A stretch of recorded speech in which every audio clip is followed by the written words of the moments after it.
Okay, this is the new Lupine SL A7 that I bought. Comes in a very nice box, and I'm just going to show you what's in the box. So, flap is held closed by little magnets.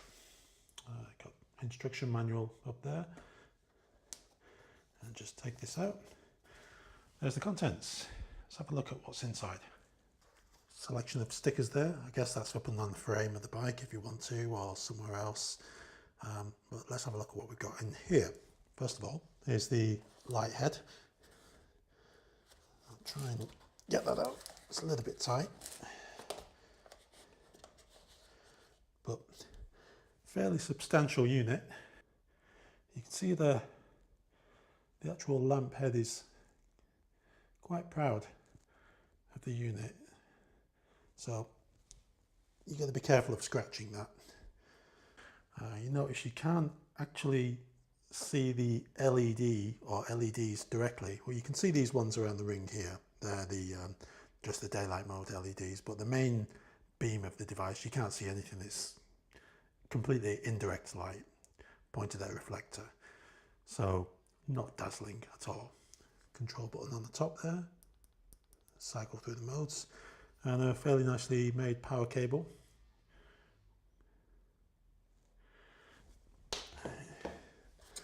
Got a fairly standard charger here for the battery.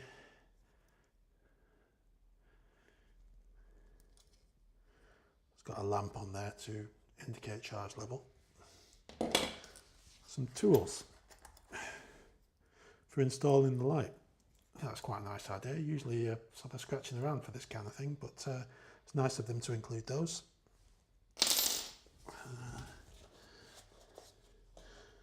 These are left and right mounts for the light.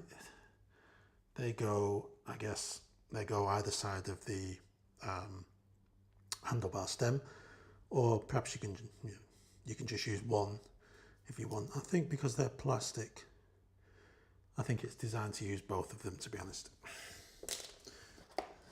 Got the strap for mounting the battery.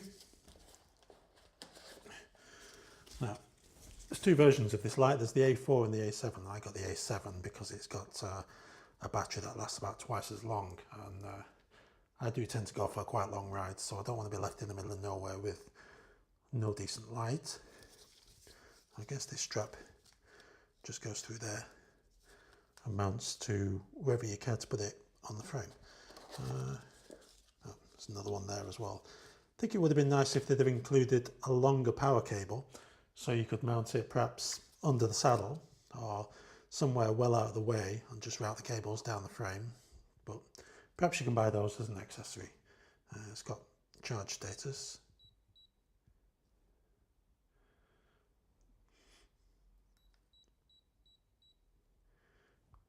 They don't actually flicker in real life, that's just the frame rate of the camera.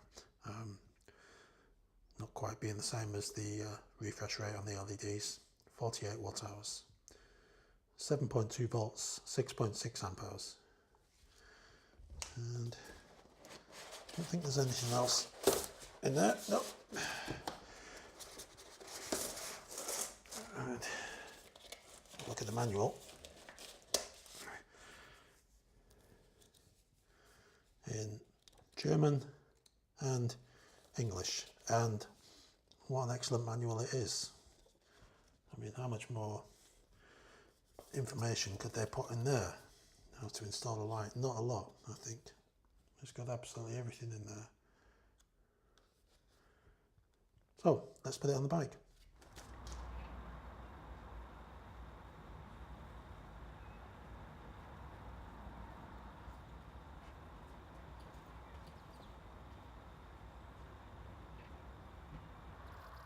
So I've been riding around for a few hours now with this new light, and I'll cut straight to the chase. It is fantastic. It is way better than the Philips. It still has one or two of the same problems, but honestly this is on low power. There's actually hedgerows and trees and things in the distance there. You just can't see them. The cutoff is that sharp, and perhaps you can get an idea of that cutoff just by looking at the beam there. You see how there's like a line through the slight sort of bit of fog that's here. I come down, you can see it more clearly, and look at that. I dip into the beam, that's how sharp it is.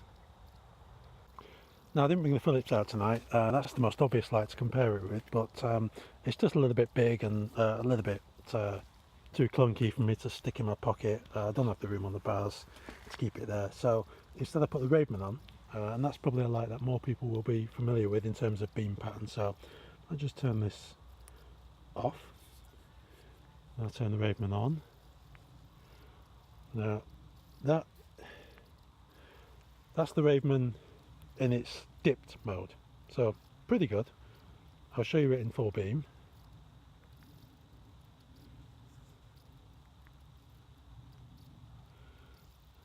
And I'll just add the Lupine to that mix. See the difference? Turn the Lupine off, and I'm back on.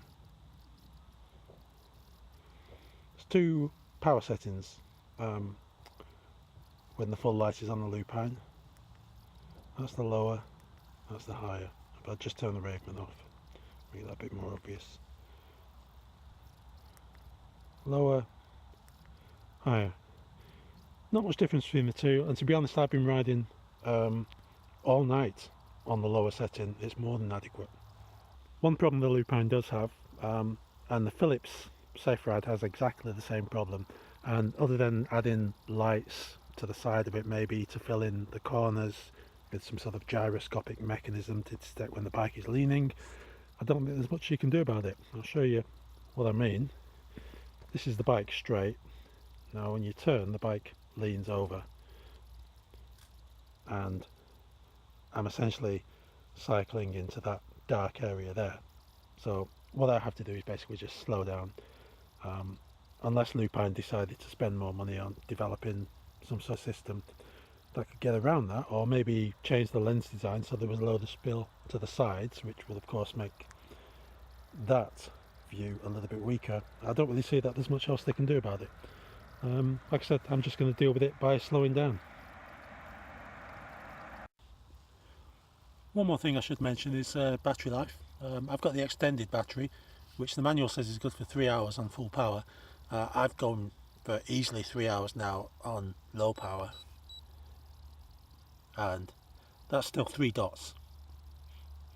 There's loads left on that.